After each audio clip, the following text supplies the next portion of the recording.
Lo primero que fue creado el sistema por un gobierno de un color político y nuestro país lo mantiene en otro gobierno de otro color político, lo que habla de la madurez del sistema, de que cuando hay una acción que es positiva para las personas, esas acciones se mantienen.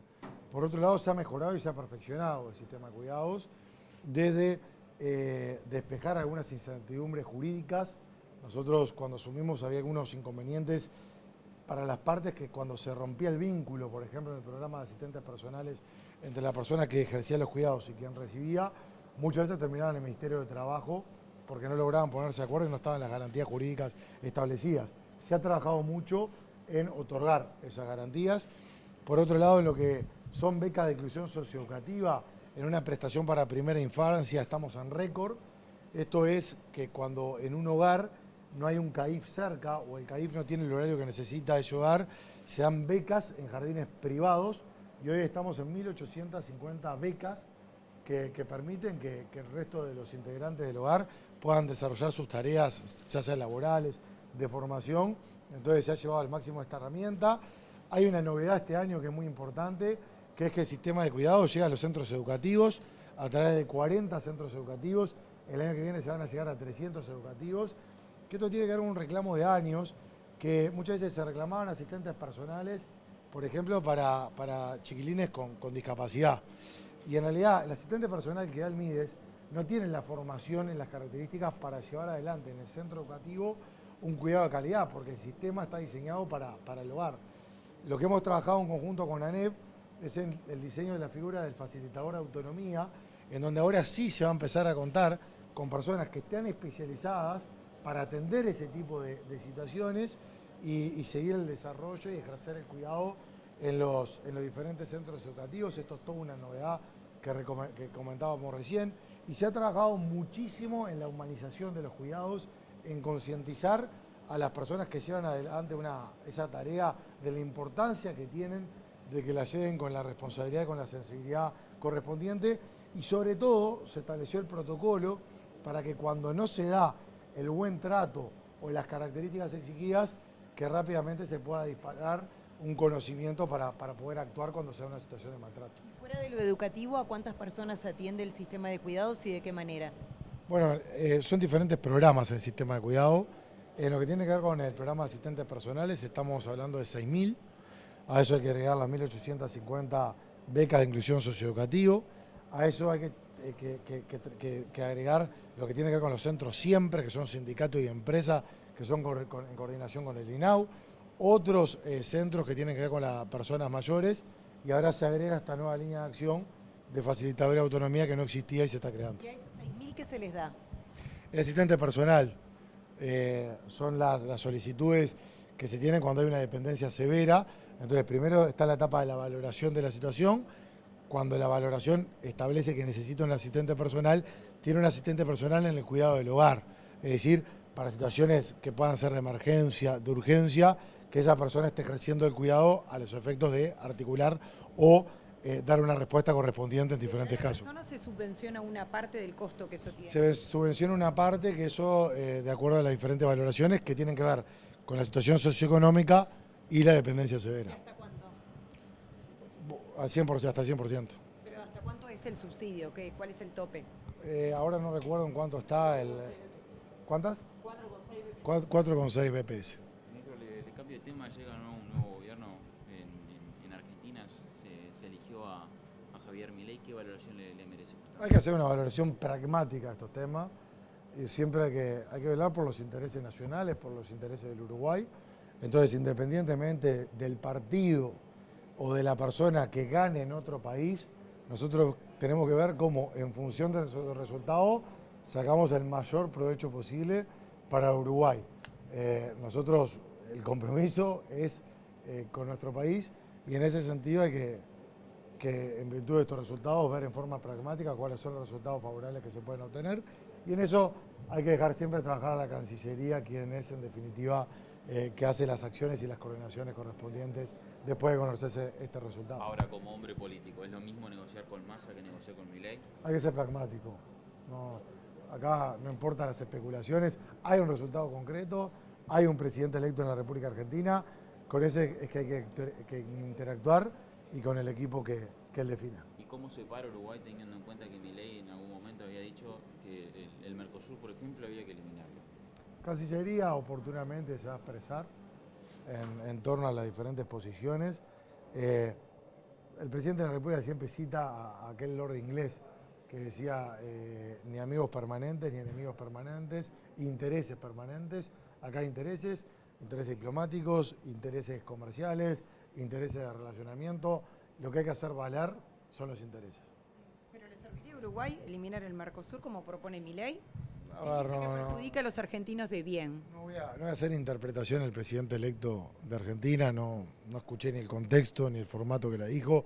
Hay que ser... Él era proclime de eliminar el Mercosur porque no servía y perjudicaba a los argentinos de bien. De las opiniones que tenga cada uno, a después cómo se lleva adelante el relacionamiento, siempre hay diferentes etapas. Ni siquiera asume el 10 de diciembre, así que hoy estamos en la Quizás previa. no haga todo lo que dijo que iba a hacer. Hay que ver los planteos que se presentan. En esto hay que ser prudente, moderado y, como decía recién, pragmáticos. Milei de alguna manera propone eliminar cierta parte del estado de bienestar. Usted como ministro de una cartera que se ocupa de eso, ¿cómo lo ve? Primero, yo no soy analista de lo que dice Milei, ni soy analista político. Yo soy ministro de Desarrollo Social y de Uruguay. Por tanto, no estoy para analizar expresiones de Milei. Acá hemos potenciado y mejorado todos los planes y programas del Ministerio de Desarrollo Social. A eso nos hemos dedicado y a eso nos vamos a seguir dedicando hasta que nos toque dar un paso al costado del Ministerio. ¿Cuándo es eso, ministro? En marzo. ¿Para ser candidato a? Para trabajar en la campaña electoral. ¿Y qué aspiraciones políticas tiene? Ganar las elecciones nuevamente. ¿Y eso es posible? Sí, por supuesto que sí. Teniendo en cuenta los errores que ha tenido el gobierno, ¿cómo se para justamente a la hora de las elecciones de pedirle nuevamente el voto? Bueno, teniendo algunos hechos de supuesta corrupción, por ejemplo. En los enormes aciertos, primero, acá la justicia está, no hay todavía ningún dictamen. Sobre el desarrollo del gobierno, es un gobierno que ha atravesado una cantidad de crisis, de circunstancias de adversidad, las ha superado todas, al tiempo que no ha detenido una agenda de desarrollo, de transformaciones, y yo creo que cuando esté el análisis en el año 2024 y las personas hagan una puesta a punto de todo lo realizado, le va a dar un nuevo voto de confianza a la coalición de gobierno. ¿Los errores del Frente Amplio en las campañas anteriores son mayores a los que ha incurrido el Partido Nacional? Yo creo que los errores del Frente Amplio van más allá de las campañas. Hay errores que vemos que para mí no tienen explicación. Yo creo que el no haber ido ningún referente del Frente Amplio a la inauguración del Hospital del Cerro es un error tremendo. Creo que el haber, cuando se daban diferentes crisis, en vez de ponerse de los lugares que había que estar para afrontar ante todas las crisis, creo que fueron errores. Entonces, los errores van más allá de lo electoral. Yo creo que hay dentro de la coalición mucho más solidez.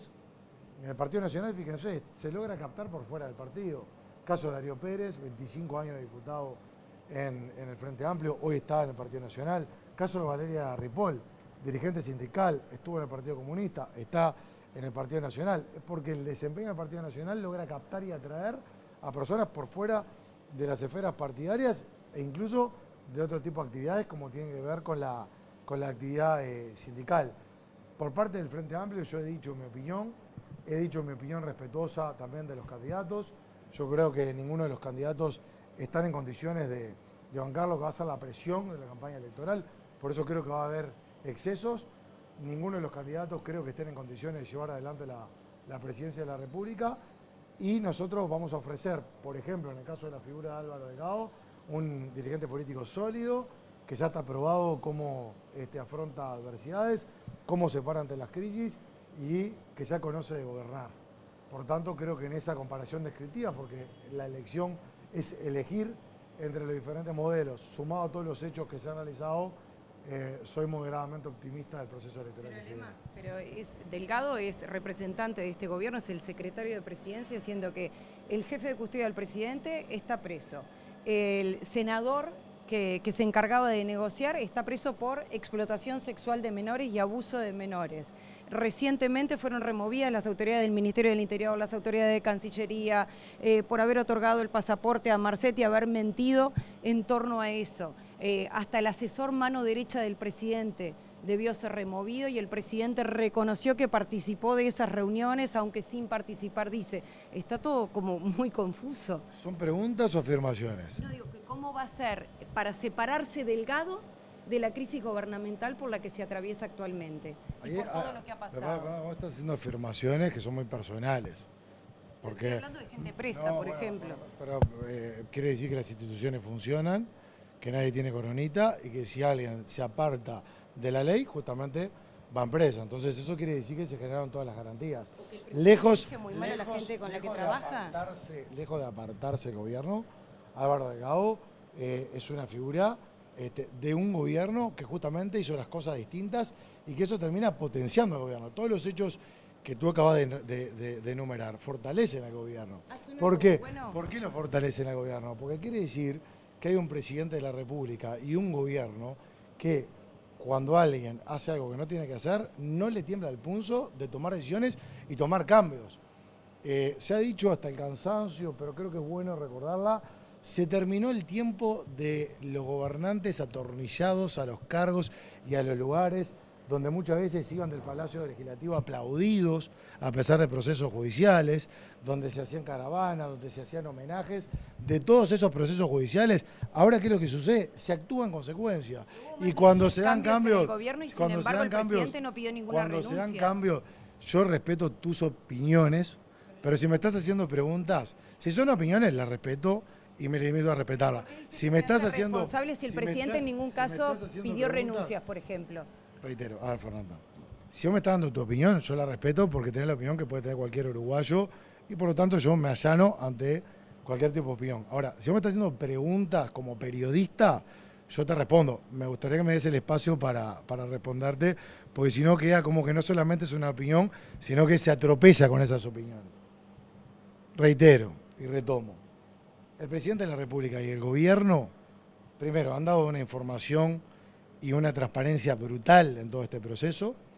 Cuando se dieron a conocer diferentes circunstancias, el presidente de la República llamó a una conferencia de prensa donde se abrió a todas las preguntas por parte de los periodistas que quieran hacer o puedan hacer. Y aparte, como decía, dio la cara y tomó las decisiones que había que tomar, que antes no se tomaban. Y aparte se conoció que un documento al que hizo alusión fue eliminado, era un expediente de Cancillería. En el tema judicial, como te decía, pero aparte de todo, no estábamos acostumbrados con el presidente de la cara. ¿Se acuerdan que había hasta cadenas nacionales donde uno esperaba ver al presidente y aparecía un comunicador contratado y el presidente no se daba la cara ni en una cadena nacional? Hoy el presidente da la cara siempre. Eso nos tiene orgullosos y estamos 100% convencidos del gobierno que tenemos, del presidente de la República y estar en el camino correcto. Respeto tus opiniones, Fernanda, tengo las mías.